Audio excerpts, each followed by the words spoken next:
You like Trump? Good girl. You like Biden?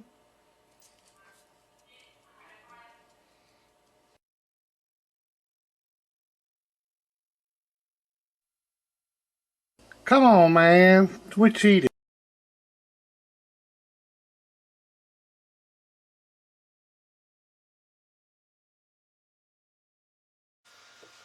Okay, Tim Zimmerman, part-time, whatever. This thing is up and going again. Had a transistor out in it. The amp in this thing was just baking hot. And it was putting out about 25 watts, believe it or not. It's had the HD 2290s in it. I know they're red topped, but they are actually HD.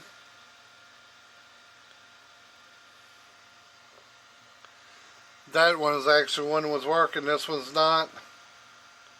So it's bad. So I put two Toshibas in it.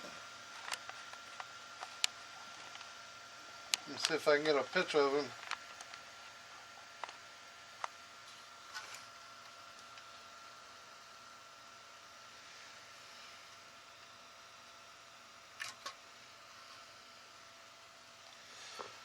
See, Toshiba, two of them.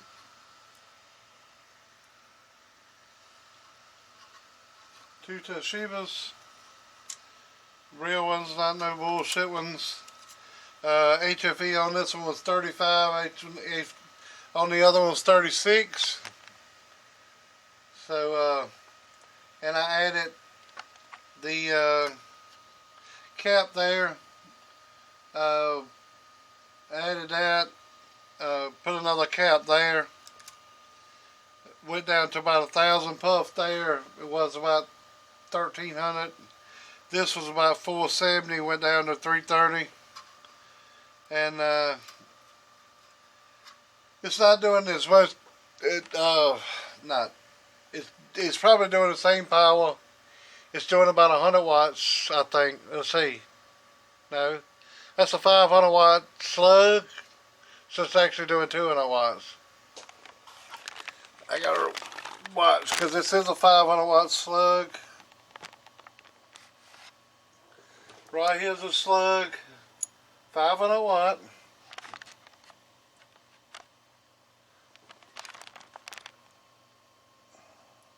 You read that?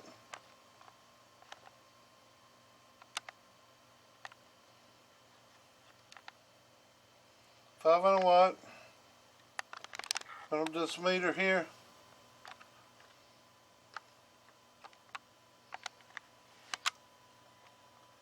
So you're reading that middle scale. Got a mic hooked up on this thing. And your mic needs rewiring.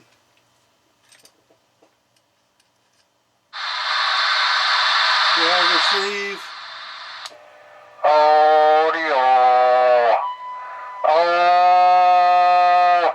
It's about 180. I think it's doing more than it was doing before. If I ain't mistaken, it's doing about 125, 130.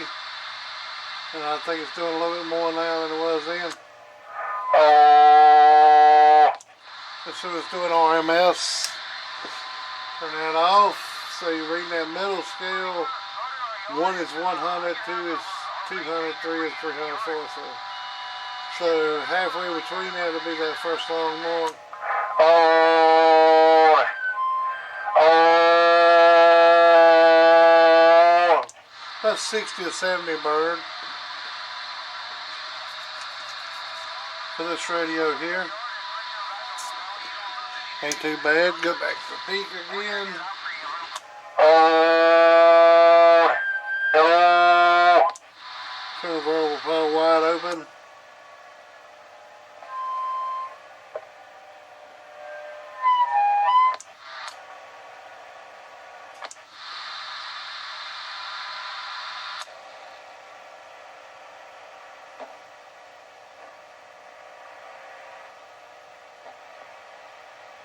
That's the variable power all the way down. That's the variable power all the way up, about 35 watts look like.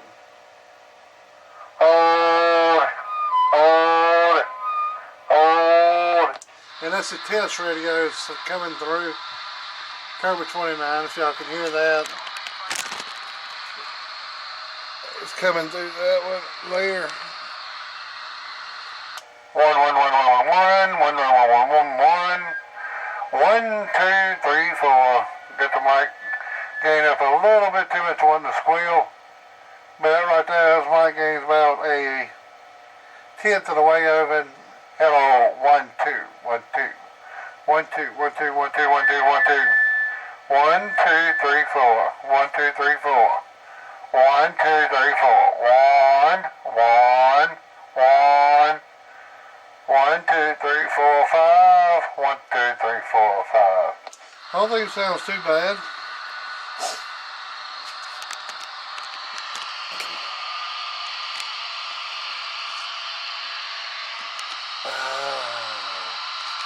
I don't think it sounds too bad.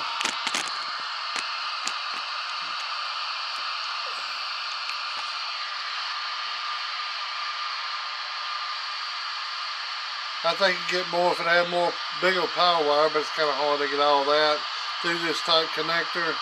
If you could do away with this connector and go with bigger wire, I think this would do more. It actually needs a separate, this wire actually needs to be for just the radio, and then a separate one to that, but then everything's got to go up underneath this RF shield.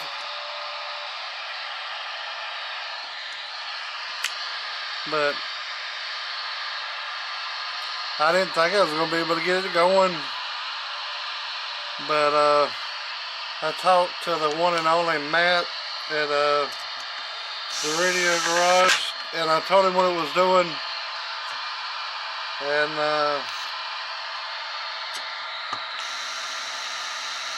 I just want to make sure this is a 4600 turbo Connex, and I didn't know if they had any issues with the radio part of it doing that. I mean, hell, I don't know. I ain't a radio guy, but when it comes to an amp, I'm decently good at it, I guess. But Rainmaker's been in this before and done a good job on it there. But I didn't know if it may be one of the driver finals, pre-driver, driver, or driver and final. It had a wire here that was not making connection very good. Had a little bit of solder holding it on, and then up underneath this cover here, underneath that cover, I usually try to pull them up, that cover and this cover, and look over the solder joints in it. And this one here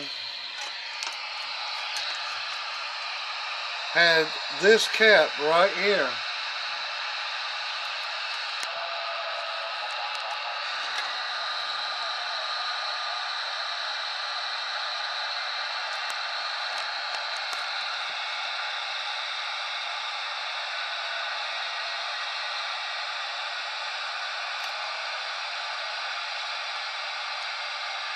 This cap right here, the ground leg of it, it was kind of cocked this way towards the front of the radio, and when I got to looking underneath there, you could see where the pin was stuck up very shallow in the joint. So I desoldered it, and it was barely sticking up through there, barely. So I couldn't really find out which one it was in there after I desoldered it. So I took a piece of took some hemostats and a little piece of a resistor and cut it down Let's see.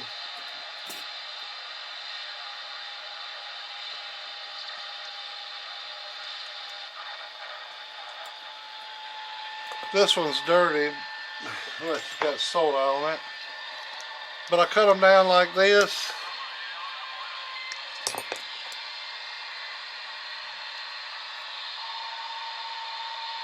And put it on the end of my hemostat for like a stabby type thing. And I'll get it on the board, on that part, push it down and watch what moves.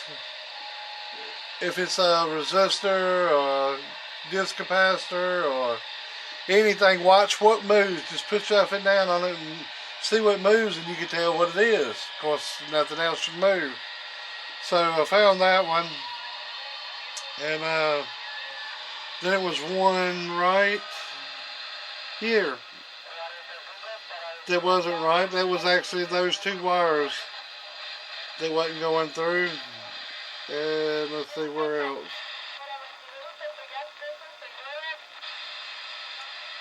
Right here. Right there. That was wrong. Not wrong, but not enough solder on it. It could have been bad solder joint. And the way I do it, when I'm looking for a bad solder joint, take a wire brush. You got a brass one or a steel one, and you can go over top it with your brush like this. And then when you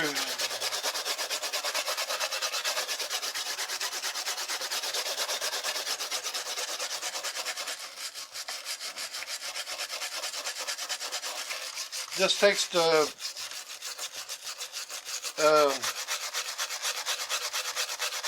mirror type image off of it, or sort of, if you flow it good, it looks like a mirror. It takes that off of it.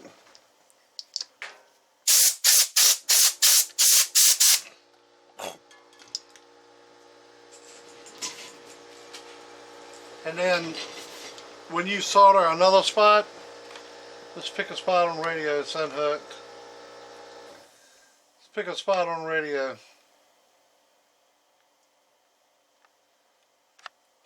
But these LED lights, it still kind of looks shiny. But believe me, from here it looks dull. Let's pick this spot here. This looks kind of dull. Let's pick the spot here. Right here. See how it looks kind of dull? And then when you go over it, and I lost the spot. I don't know. This, I think it was this spot here. Whatever.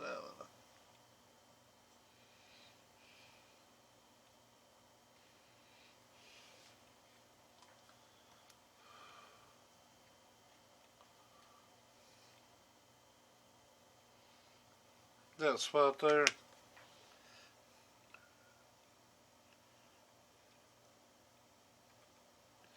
You gotta make sure the wire, what I was hooked to it, is not through it. But you see how they look shiny now? So you know you hit that one. If you're trying to find a solder joint that's bad. And then again, you could take that end of a screwdriver, and you can bump the radio, hold the mic down, bump the radio, and get in that spot and find that loose solder joint. Sometimes kind of hard. You might have to solder 10 or 15 little places. Don't get them bunched up on the other one. Make sure you don't get any bridged where it ain't supposed to be.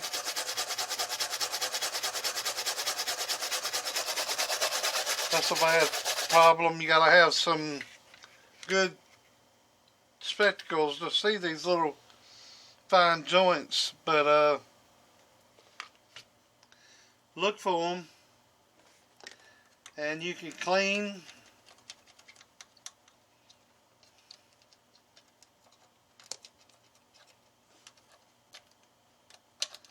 That's glue.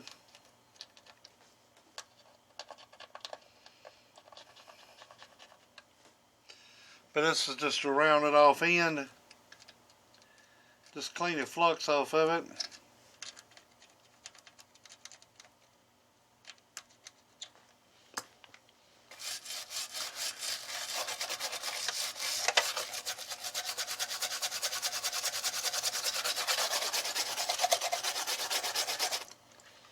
And you also can take some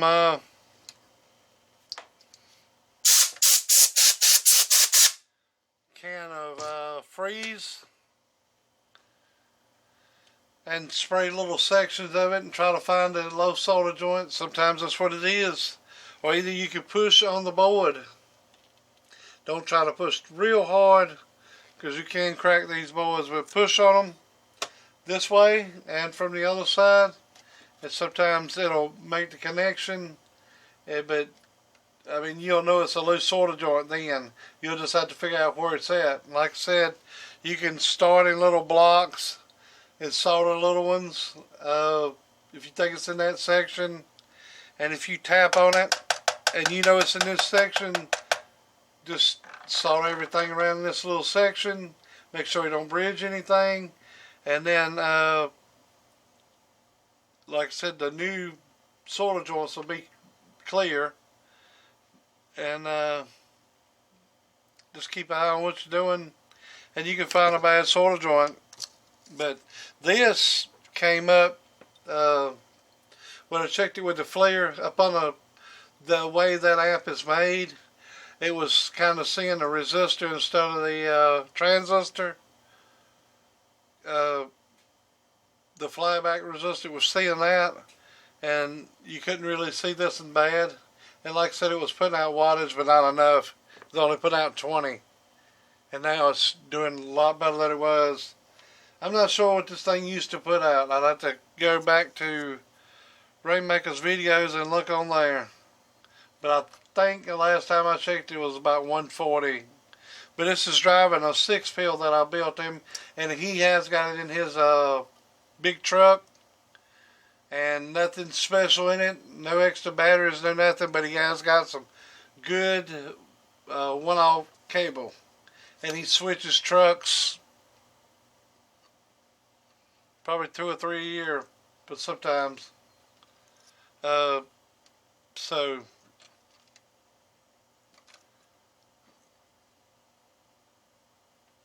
and he runs a watt meter and everything in there, but he does exactly what he's supposed to do it.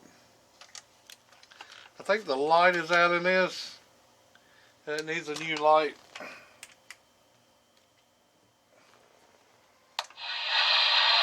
Yeah. Needs a new light.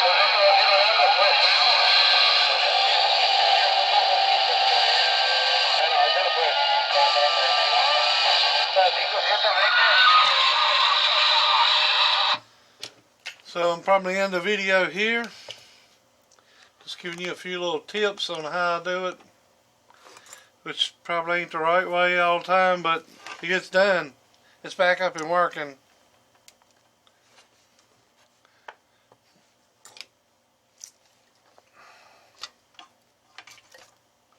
It's back up and working. But yeah.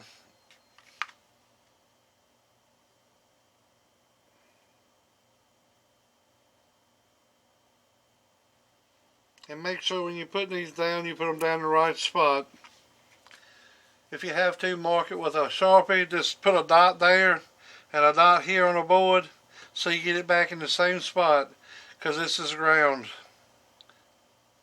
When I pull this up, I don't unhook that one, leave it where it's at. But if I do have to unhook it, I put a dot there, a dot here, and a dot there, dot here, dot here, dot here, and dot here, and I know where it goes back. And then I put a line from here and a line from here to make sure this is lined up this way. But reflowed the voltage regulator All these back here, reflowed them. The antenna connection, reflowed all them. Built some of the traces up for them.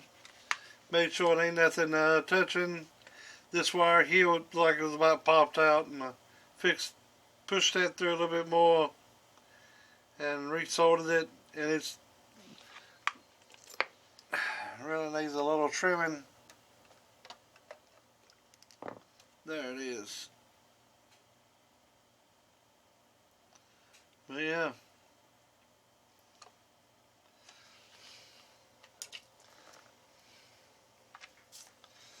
A little bit of a solder joint there, might need something on it. See, find it again. This one here.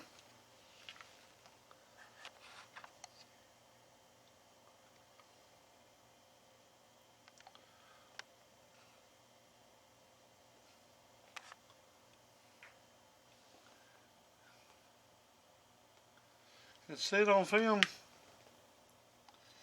It looks a little dry.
And you gotta watch, don't push on them things, because they will go down and you'll lose it. I got a radio over here now, 142. I was doing caps replacement in it, and of course in the spot I had to get at, I had to sort of wick it, and I've misplaced a resistor fell out that wasn't supposed to fall out. It was supposed to have been a cap, but I kind of unsoldered the wrong one, so I got a resistor to put back in there. So I'm about to go through the schematic and find it. I'll get Goatee to bring his other radio over here and try to look at that. I'm going to probably do that. Just have a reference to make sure everything's right. It's better to have a schematic and a reference. Better to have not me doing it. I hate to recap radios, but other people have better methods than I do. They have lights up underneath it and they can see through it and all this shit because that's what they like doing, but not me. I'd rather do stuff like this. It's easier to me. But anyways, he's back up and running. Rainmaker, I was the one pulled this also. Alright then, later.